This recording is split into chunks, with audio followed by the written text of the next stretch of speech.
E o outro da lista aqui é Shakespeare, cinema mudo? E isso é outra caixa também que eu tô louco. Hoje eu já falei dela pro Thiago, porque essa caixa era para ela ter saído junto com o Han, porque ia fazer o casamento perfeito ali, Hum. mas deu uns problemas, aí eu fiquei estressado, quase chorei lá, e não saiu na época, né? Eu falei pro Thiago, tem que sair, porque é um dos lançamentos mais antigos que eu já fiz curadoria, que já era para ter saído e tal. O Thiago vai ver, acho que vai sair em breve aí. Bom, essa caixa do Shakespeare, ela nasceu mais ou menos da ideia da caixa do Sherlock Holmes, né?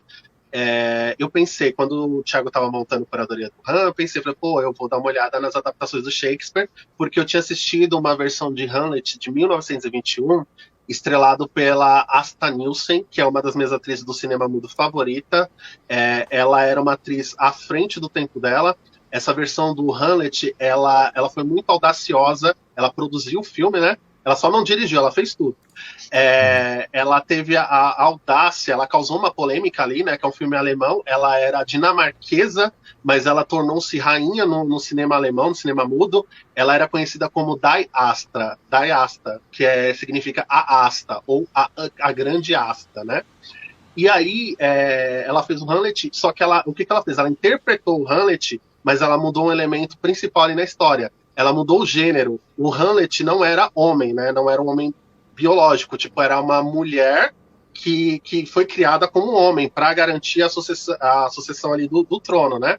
E é um filme muito à frente do tempo. Quando eu assisti esse filme, eu fiquei muito encantado. Eu falei assim, é um filme que as pessoas precisam conhecer. É um filme com 101 anos, 101 anos, ele foi feito em 1921. Eu falei assim, quando eu terminei esse filme, eu falei, puta que pariu, é uma obra de arte. Infelizmente, hoje em dia, as pessoas elas banalizaram muito o termo obra de arte. O diretor soltou um peido, é obra de arte. E não é assim, gente. Não é assim. Obra de arte é um filme que sobrevive ao tempo, e esse é um filme que sobreviveu. Ele tem 101 anos, mas é um filme fascinante. Eu achei uma ousadia dela mudar um elemento assim principal, sabendo que ia causar polêmica, que as pessoas poderiam não assistir, mas ela foi lá e fez, e o filme fez sucesso e ao mesmo tempo fez polêmica. Então, esse é o filme-chave dessa caixa do Hamlet. E vão vir curtas produzidas ali em 1800 e quebrados e tal. E o Shakespeare, para o pessoal que não sabe, ele foi o autor mais adaptado do cinema mudo. Foram catalogados mais de 300 produções baseadas em obras de Shakespeare. Mas isso não significa que essas 300 obras estão intactas. Muita coisa se perdeu. Então, essa foi uma das caixas que foram mais difíceis para eu fazer a curadoria, porque eu tive que pesquisar muito.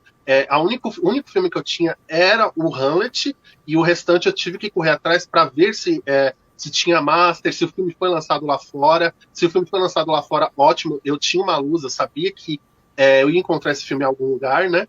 E listas, tive que procurar muitas listas, porque são 300 filmes, então muita coisa se perdeu. Tinha uma versão italiana chamada Hamleto, de 1927, que é considerada uma das melhores adaptações de Shakespeare. Não consegui trazer essa adaptação para a caixa, então é uma caixa muito difícil de fazer a curadoria, mas eu amei. Amei porque eu tive que dar o meu melhor, eu tive que pesquisar, suar, e eu não vejo a hora dessa caixa sair para ver a repercussão, para ver as pessoas assistindo, para ver as pessoas descobrindo esses filmes. Esse é um dos que, quando o Jota passou pra gente, né, a gente conversando sobre. Aliás, melhor falando, né, quando o Celso passou o roteiro, né, eu tava me preparando, né, e não sabia, não tinha esse conhecimento, né, eu acho que eu sequer tinha visto filmes dessa época de Shakespeare, e eu sou apaixonado pelas adaptações pro cinema de Shakespeare, né. Tem um filme até que fala alguma coisa assim, que se o Shakespeare vivesse hoje, ele seria cineasta. Porque ele fazia as peças dele para alcançar um grande público, eram populares.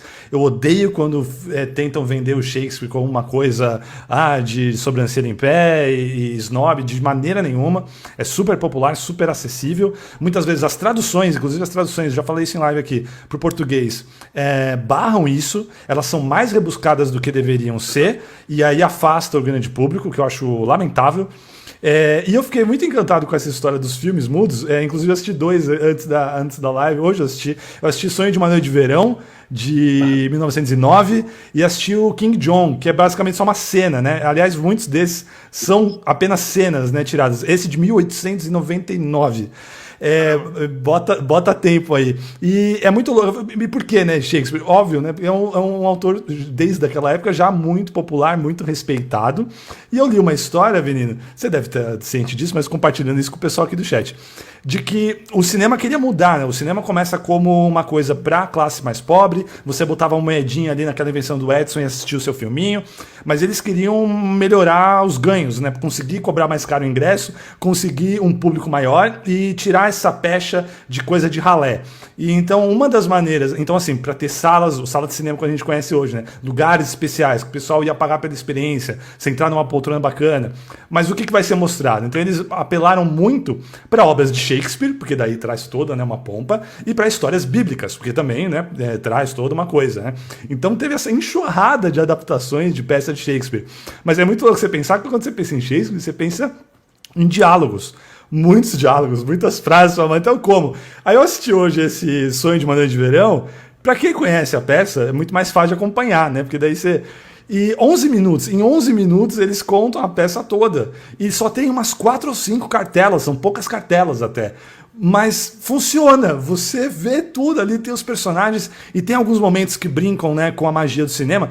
Gente, 1909 ou 1899, como o Viagem à Lua, né, do Méliès, essa magia, né?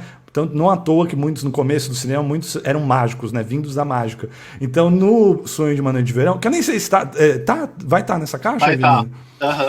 Tem uma sequência lá que tem uma fada, né, que voa e tal, e aí tem uma coisa que acontece, tipo um efeito especial, que eu me emocionei vendo, porque eu já me emociono quando eu vejo os filmes hoje, e quando eu era criança eu fiquei apaixonado, e muita gente está aqui com certeza, né, encantado com aquela coisa, a magia do cinema. Vocês imaginam para aquelas crianças mesmo, não só os adultos também, mas imagina as crianças vendo aquilo, porque daí era uma coisa que assim, foi a primeira vez na vida. Todos nós aqui podemos gostar de filmes desde pequeno, mas a gente não consegue não existe um período em que eu não sabia que existia, essa memória não, porque a gente provavelmente já assistia coisas e TV antes até do que a gente lembra. Mas naquela época era uma invenção, nunca tinha se visto, imagens em movimento.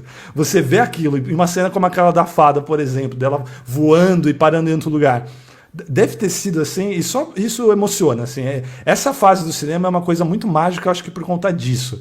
E é fundamental ela ser preservada, né? Porque é que nem os navegadores, assim. Os caras faziam umas coisas que, assim, é imensurável o que eles faziam se a gente for comparar com o que se faz hoje, sabe? Era muito mais... É um trabalho, assim...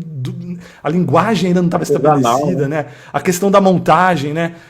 A montagem que faz o cinema, né? Que é o cinema. E o Oscar vai apresentar no intervalo o prêmio para montagem esse ano, mas beleza.